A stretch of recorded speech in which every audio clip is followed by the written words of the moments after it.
നമസ്കാരം. ഫുക്രിയിലേക്ക് സ്വാഗതം. ഇന്ന് രാത്രി 10:30 ഇന്ത്യൻ സമയം രാത്രി 10:30 ബ്രസീൽ ജപ്പാനുമായി ഏറ്റുമുട്ടുകയാണ്. ജപ്പാനെ ഭയപ്പെടേണ്ട ടീമാണ്.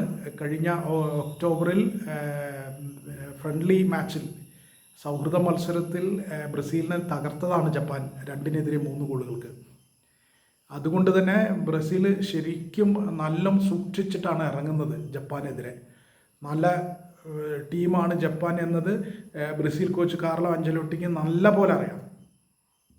ഏത് തരത്തിലുള്ള അട്ടിമറിക്കും കെൽപ്പുള്ള ടീമാണ് ജപ്പാനെന്ന് അഞ്ചലോട്ടിക്ക് നന്നായിട്ട് അറിയാം. അതുകൊണ്ട് തന്നെ അഞ്ചലോട്ടി വളരെ കൃത്യമായി പഠിച്ചിട്ടാണ് ഇറങ്ങുന്നത്. ലോകകപ്പിൽ ഇതിനു മുമ്പ് ബ്രസീലും ജപ്പാനും ഒരൊറ്റ തവണയാണ് ഏറ്റുമുട്ടിയത്. അത് 20 വർഷം മുമ്പ് 2006 ലോകകപ്പിലാണ്. അന്ന് ബ്രസീൽ സുന്ദരമായി ജയിച്ചു. 1-4 ഗോളുകൾക്ക് ജപ്പാനെ തോൽപ്പിച്ചു.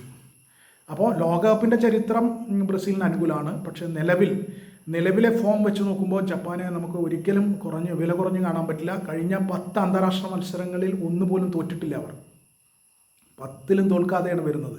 അപ്പോൾ സ്ഥിരതയോടെ 10 മത്സരം എന്നൊക്കെ പറഞ്ഞാൽ കഴിഞ്ഞ ഒരു വർഷം എന്ന് തന്നെ പറയേണ്ടി വരും. ഒരു വർഷമായി തോൽക്കാത്ത ഒരു ടീമാണ് ജപ്പാൻ. അത് നമ്മൾ പ്രത്യേകം ശ്രദ്ധിക്കണം. ഒരു വർഷമായിട്ട് 10 മത്സരങ്ങളിൽ തോൽക്കാതെ വരുന്ന ജപ്പാനെ ശരിയായ അർത്ഥത്തിൽ ഭയക്കണം. ബ്രസീലിൻ്റെ എന്തായിരിക്കും ബ്രസീലിൻ്റെ ടീം ഫോർമേഷൻ, ഇതിനെക്കുറിച്ച് Carlo Ancelotti pre match press കോൺഫറൻസിൽ ഒന്നും പറഞ്ഞില്ല. അതിപ്പോൾ പറയില്ല. നമുക്ക് ആ സമയത്തെ ഞാനത് പറയുള്ളൂ. ഇപ്പോൾ വ്യക്തമാക്കാൻ ഉദ്ദേശിക്കുന്നില്ല എന്ന് അദ്ദേഹം പറഞ്ഞിട്ടുണ്ട്. ഒപ്പം നെയ്മർ കളിക്കുമോ, ഇന്ന് ഫസ്റ്റ് 11-ൽ തന്നെ നെയ്മർ കളിക്കുമോ, ആദ്യ 11-ൽ നെയ്മർ ഉണ്ടാവുമോ എന്ന ചോദ്യത്തിന് അതിനും അദ്ദേഹം ഉത്തരം പറഞ്ഞിട്ടില്ല. അതൊക്കെ കാത്തിരുന്ന് കാണണം. പക്ഷേ എത്ര സമയം കളിക്കും എന്ന ചോദ്യത്തിന് 15 മിനിറ്റിൽ കൂടുതൽ കളിക്കും എന്ന് അഞ്ചലോട്ടി പറഞ്ഞിട്ടുണ്ട്. എന്തായാലും 15 മിനിറ്റിൽ കൂടുതൽ കളിക്കും.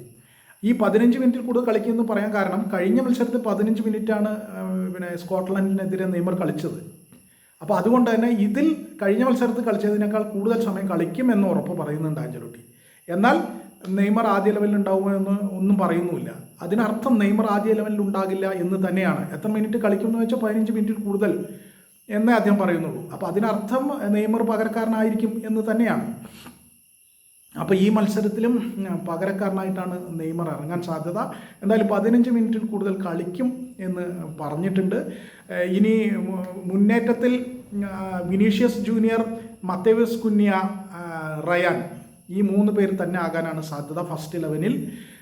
കഴിഞ്ഞ സ്കോട്ട്ലൻഡിനെതിരെ ഇറക്കിയ അതേ ടീമിനെയാണ് ഫസ്റ്റ് 11-ൽ ആഞ്ചലോട്ടി ഇറക്കാൻ പോകുന്നതെന്ന് ബ്രസീൽ മാധ്യമങ്ങൾ റിപ്പോർട്ട് ചെയ്യുന്നുണ്ട്.